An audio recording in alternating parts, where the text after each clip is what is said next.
آپ کے لیے آنا ہے, اس قوم کے لیے آنا ہے. جہاں سے ووٹ لے کے آئے ہیں, اچھے یا سچے یا جھوٹے جو بھی ہیں, کیا ان کے لیے آنا ہے؟ بالکل نہیں آنا. بھائی ہمارے وزراء اس دن آتے ہیں یا جس دن وزیر اعظم صاحب آئے آج کے اجلاس میں. ہاں جی, آج کے اجلاس میں پاکستان میں. پاکستان میں. اچھا, کیوں نہیں آئے؟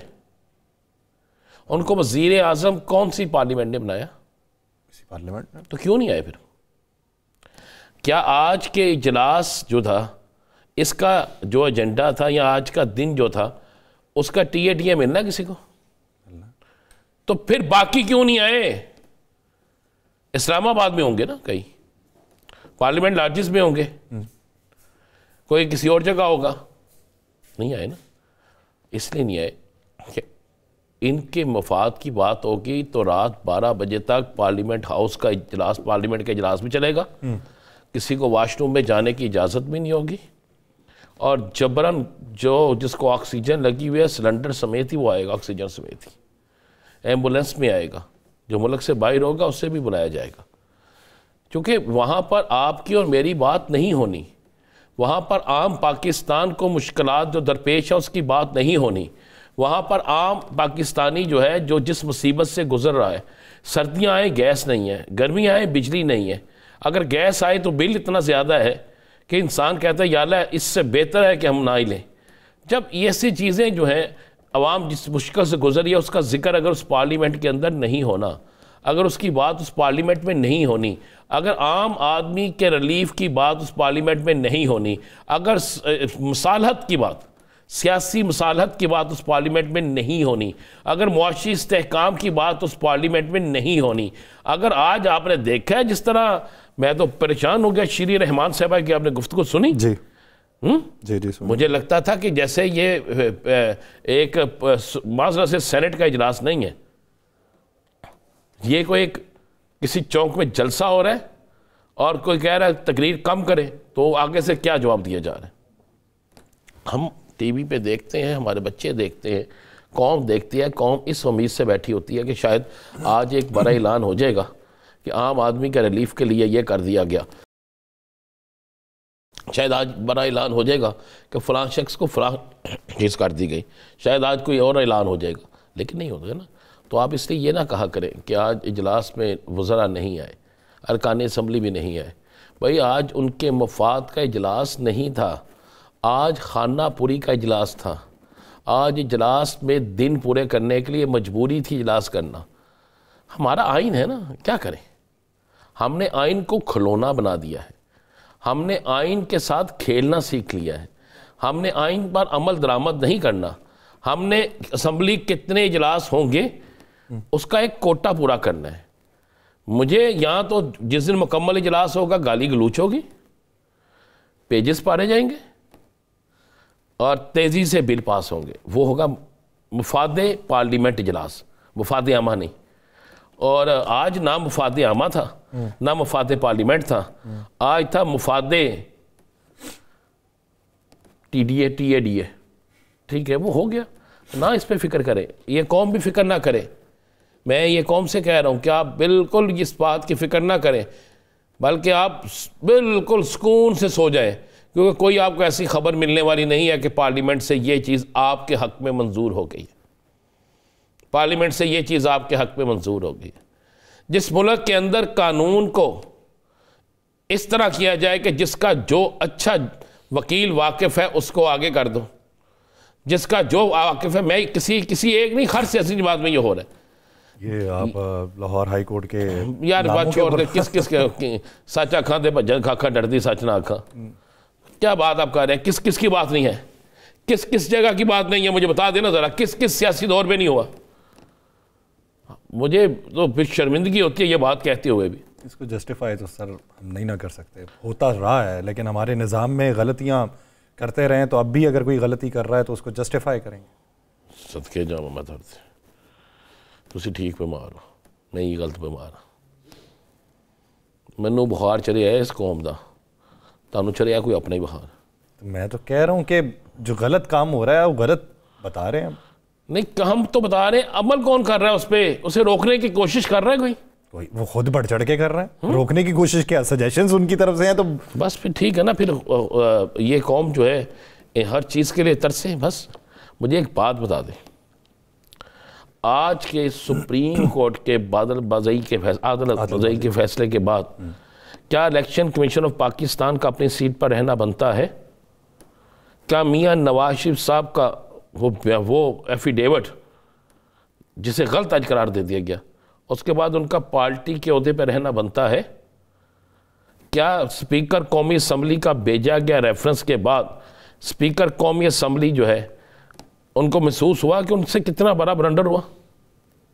کیا کسی ایک طرف سے یہ آواز آئی کہ جناب سپریم کورٹ کے اس فیصلے کے بعد اب اخلاقاً ہمیں یہاں پہ نہیں رہنا چاہیے؟ باقی تو ہر چیزوں پہ 1 منٹ سے پہلے پریس کانفرنس ہو جاتی ہے, ایک کی تو ہر چیزوں پہ ہر چیز ہو جاتی ہے. آج کے فیصلے سے آپ ایک بات یاسر ذہن میں رکھیے کہ آپ نے ہلکا سا اشارہ دیا ہے کہ محسوس نشستوں کا, حالی محسوس نشستیں نہیں ہیں, اور بھی بہت کچھ کھلنے والا ہے. اس کیس کو جیسے جیسے آگے جائے گا نا, اگر اس کیس کی نظر ثانی میں یہ جائیں گے, ٹریبیونلز کے کیسز ہیں, بڑا کچھ ہے, تو اس میں ایسی چیزیں سامنے آنی ہیں, اور کوئی 1 یا 2 ایسے فیصلے جس میں ثابت ہو گیا کہ الیکشن کمیشن کے پاس اس میں ثابت ہوا کہ یہ اختیار ہی نہیں ہے, انہوں نے اختیار کا استعمال ہی غلط کیا ہے, تو پھر بہت سے کیس ایسے ہیں جس میں انہوں نے اختیار استعمال غلط کیا ہے. پھر ساری چیزیں جو ہے نا وہ آنی شروع ہو جائیں گی, اور جب یہ آنی شروع ہو جائیں گی تو پھر آپ سوچئے گا کہ گیم جاتی کس طرف ہے. یہ جو لوگ سمجھتے ہیں نا کہ تاحیات ہم رہیں گے, تاحیات اللہ کی ذات ہے اور کوئی حکمران نہیں ہے. اور میں نے اس ملک میں بڑی اکثریت والے لوگوں کو گھنٹوں میں ان کی حکومتیں ٹوٹتے دیکھی ہیں. جو لوگوں کو تبدیل کرنے آئے تھے ان کو میں نے خود تبدیل ہوتے دیکھا ہے. پھر وہ نعرے لگے, خود کہتے ان کو سنا ہے کہ جب میں نے کہا کہ قدم بڑھاؤ, پیچھے دیکھا تو کوئی بھی نہیں تھا. تو ایسا ماحول کسی وقت بھی کسی کے ساتھ بھی بن سکتا ہے.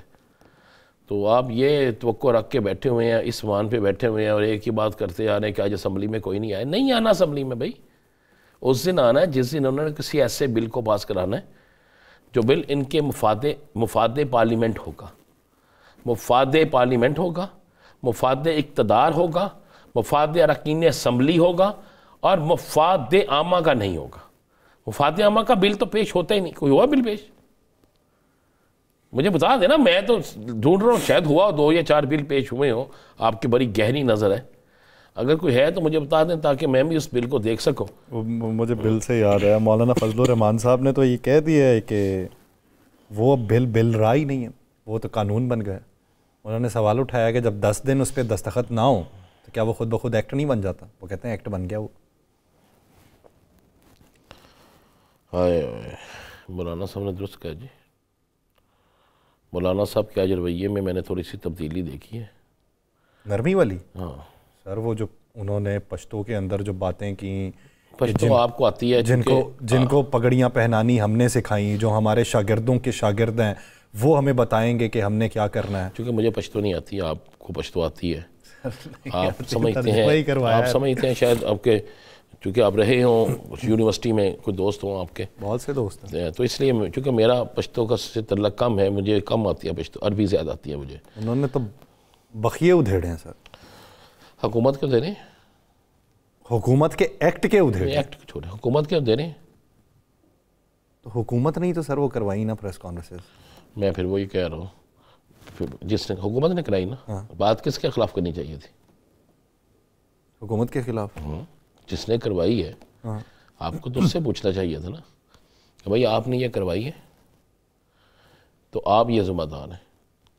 ہم نہیں کرتے, اس لیے کہ سب کے سب جگہ معاملات طے ہیں, اور اتنے معاملات طے ہیں, میں آپ کو یہ گارنٹی کے ساتھ کہہ رہا ہوں, بالکل گارنٹی کے ساتھ کہہ رہا ہوں, سارے معاملات طے ہیں. کسی کی کسی چیز سے توجہ ہٹانے کے لیے یہ سب کچھ کیا جا رہا ہے, اس کے علاوہ اور کوئی چیز ہی نہیں ہے. پھر اس کے تو 4 دن ہی ہیں, تو 4 دن میں یہ ہوا بیٹھ جائے گا. میرے خیال سے آج کے دن تک تو بیٹھ چکے ہیں. چلیں کل جمعۃ المبارک ہے, بڑا مبارک دن ہے, ان کی مساجد ہیں, مدرسے ہیں، دیکھتے ہیں کتنی جگہ پر اس ایکٹ کے خلاف، مثلا اس ایکٹ جو منظور نہیں کیا گیا اس پر کتنی جگہ یہ بات ہوتی ہے، مجھے بتائیے گا ضرور۔ اسی پروگرام میں کہا گیا تھا، اسی پروگرام میں، ہمارے ہی پروگرام میں، کہ اسرائیل مرد آباد کے ساتھ ہم فلاں مرد آباد بھی کہیں گے اگر 8 تاریخ تک ہمارا کام نہ ہوا۔ حافظ عبداللہ صاحب نے کہا تھا تبلیغ جنگ بچ گیا، غفور حیدری صاحب نے کہا تھا 8 تاریخ آخری دن ہوگا، اور غوری صاحب نے کہا تھا کہ اس کے بعد پھر ہم یہ مرد آباد کسی اور کا نعرہ لگائیں گے۔ لگا نعرہ؟ نہیں لگا تو پھر سمجھ لیا کریں نا یاسر صاحب، اتنے سادہ کیوں ہیں آپ یار؟ آپ سمجھ لیں کہ یہ سارا کچھ جو ہے نا، سارا کچھ سب پرانی طرح پہ کام کر رہے ہیں، سارا کچھ کسی اور کی حکومت کو اپوزیشن میں بدلنے یا کسی اپوزیشن کو مزید نیچے کر کے خود اپوزیشن بننے، یہ سارا کچھ کس طرح ہو رہا ہے۔ آج مجھے اس سے بتا دیں، کیا مسلم لیگ نون کے کسی سینیٹر، کسی مسلم لیگ نون کے ترجمان کی طرف سے مولانا صاحب کے خلاف کوئی بات کی گئی؟ نہیں۔ نہیں۔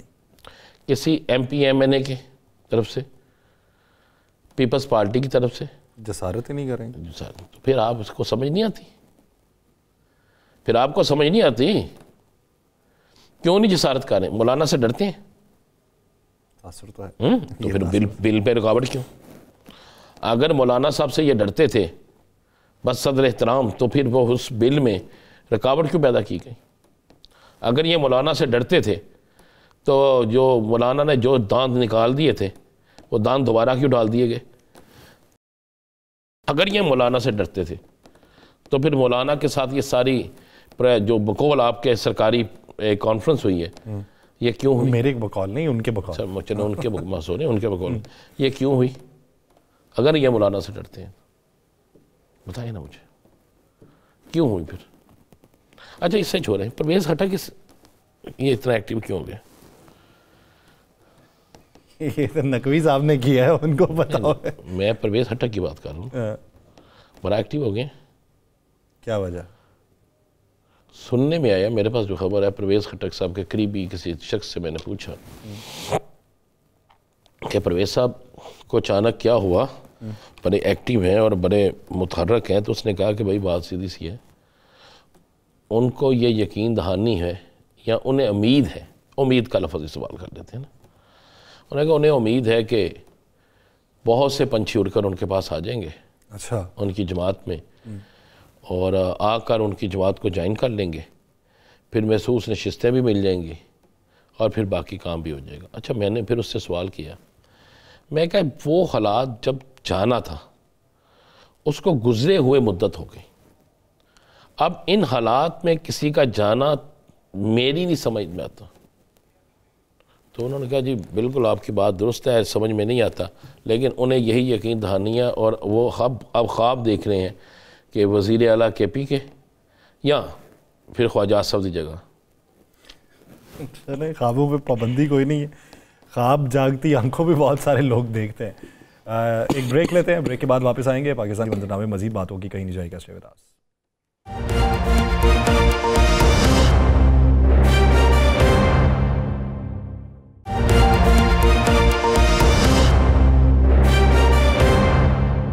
بریک کے بعد خوش آمدید ناظرین۔ مذاکراتی راؤنڈ اگر شروع ہوتا ہے باقاعدہ طور پہ آفیشلی، جس میں دونوں طرف کا موقف سامنے آ جائے، تو اس کا فائدہ ہوگا یا نقصان ہوگا؟ اور اس مذاکراتی راؤنڈ میں اگر فائدہ ہوتا ہے تو کس کا ہوگا؟ کیا کوئی ایسی صورت ہے کہ مجموعی طور کے اوپر سبھی کا فائدہ ہو، مجموعی طور کے اوپر معیشت کا بھی فائدہ ہو، مجموعی طور کے اوپر یہ حرکات و سکنات و اقدامات جو ہیں یہ سبھی کے فائدے میں چلے جائیں؟ کیا ایسی کوئی صورت ممکن ہے، یا پھر یہ سب بے وقت کی راگنی ہے اور اسی طریقہ کار کے تحت تمام چلتے رہیں گے جس طریقہ کار کے تحت ماضی قریب سے اب تک چلتے آئے ہیں اور مستقبل بعید تک بھی یہ چلتے رہیں گے؟ اسی بارے میں بات کریں گے۔ ہمیں جوائن کیا پاکستان پیپلز پارٹی کے رہنما قادر خان مندوخیل صاحب نے۔ قادر مندوخیل صاحب بہت شکریہ آپ کے وقت کا۔ قادر مندوخیل صاحب، سینیٹر عبدالواسع صاحب ہیں، وہ کہتے ہیں مسلم لیگ نون اور پیپلز پارٹی کا حال وہی ہوگا جو حال پی ٹی آئی کا ہوا ہے۔ اب اس پہ سب سے پہلا گلہ انہیں جمعیت علماء اسلام فیکو آپ کے ساتھ، پھر بعد میں گلا حکومت کے ساتھ۔ اصل میں یہ ان کا گلہ بننا کس سے چاہیے؟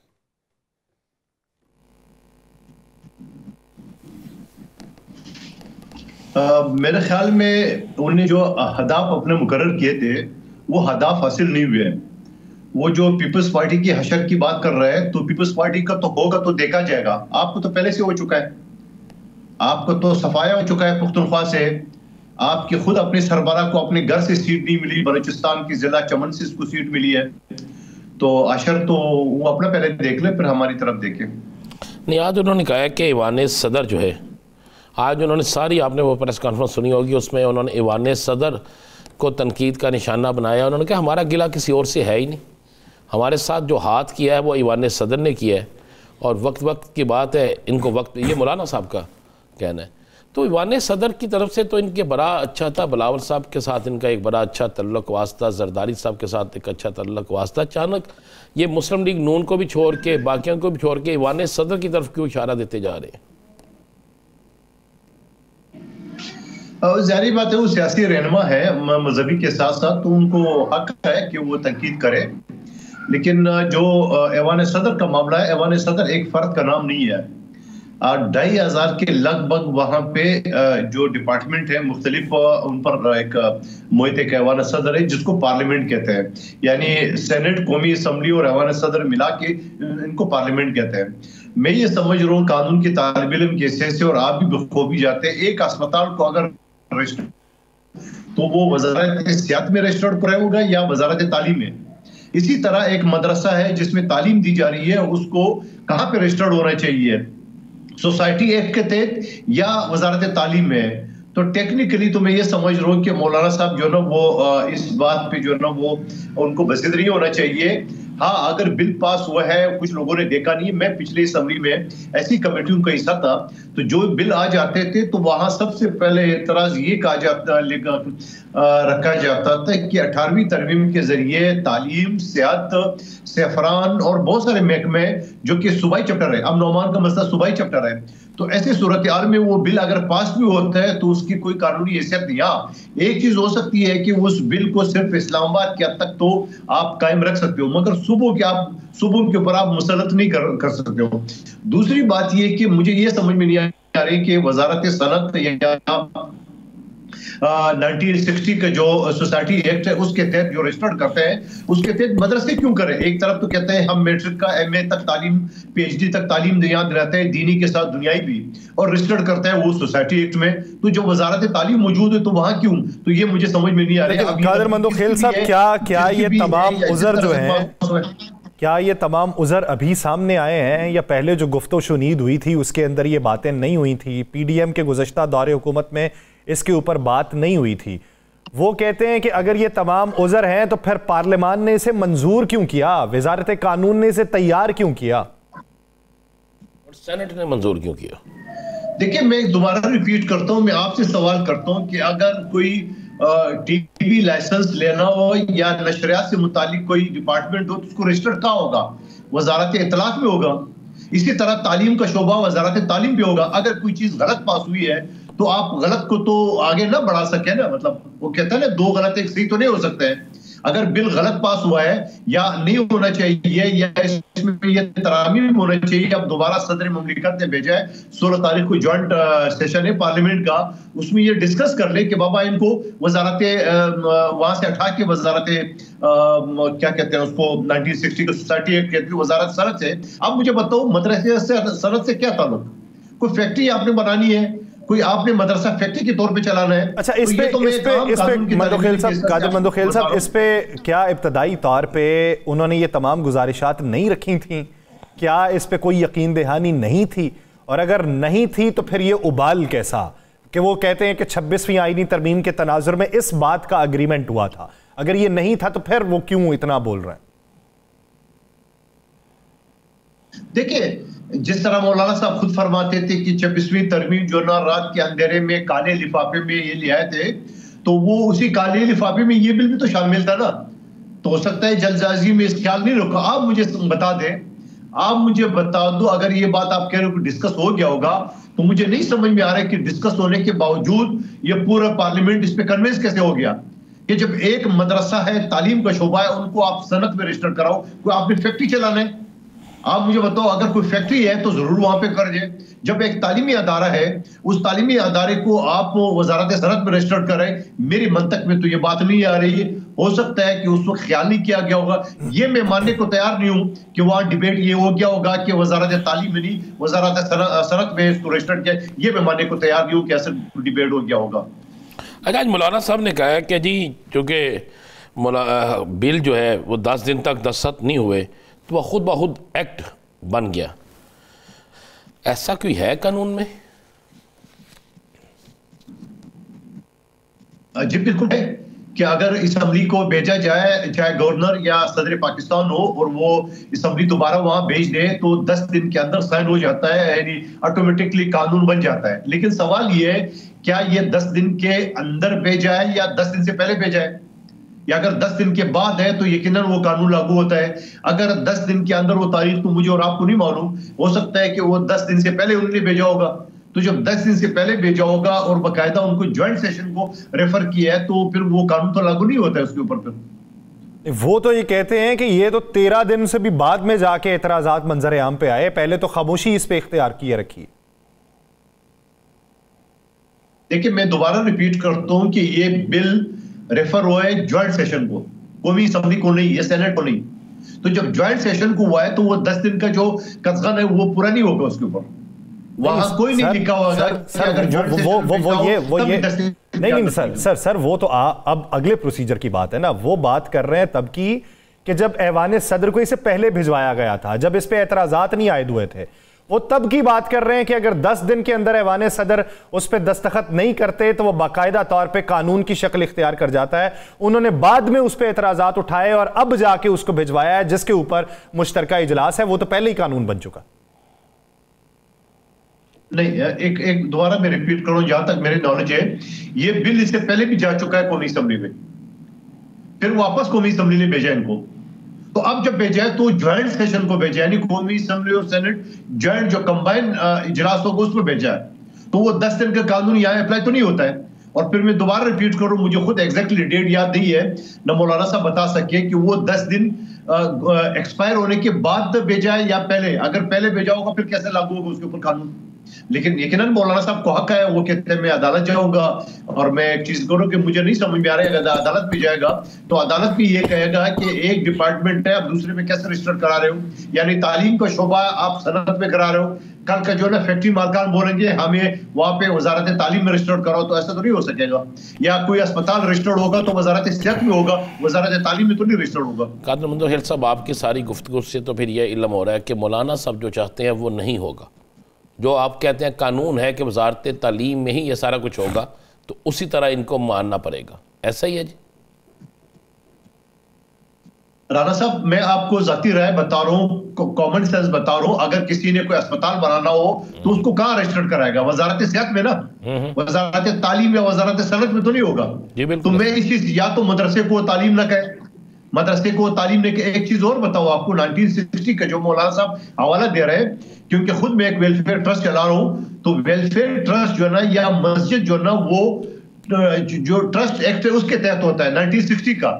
تو یہ ٹرسٹ تو نہیں ہے, یہ تو مدرسہ ہے, اس میں تو تعلیم دی جاتی ہے, دنیائی بھی اور دینی بھی, اور اس میں باقاعدہ میٹرک ایم اے بی اے تک تعلیم دی جاتی ہے. تو آپ مجھے بتاؤ کہ یہ سب کچھ اگر دی جاتی ہے تو وہ مسجد والے ایکٹ میں تو نہیں رجسٹرڈ ہوگا, یہ تو باقاعدہ ایک تعلیم ہے نا.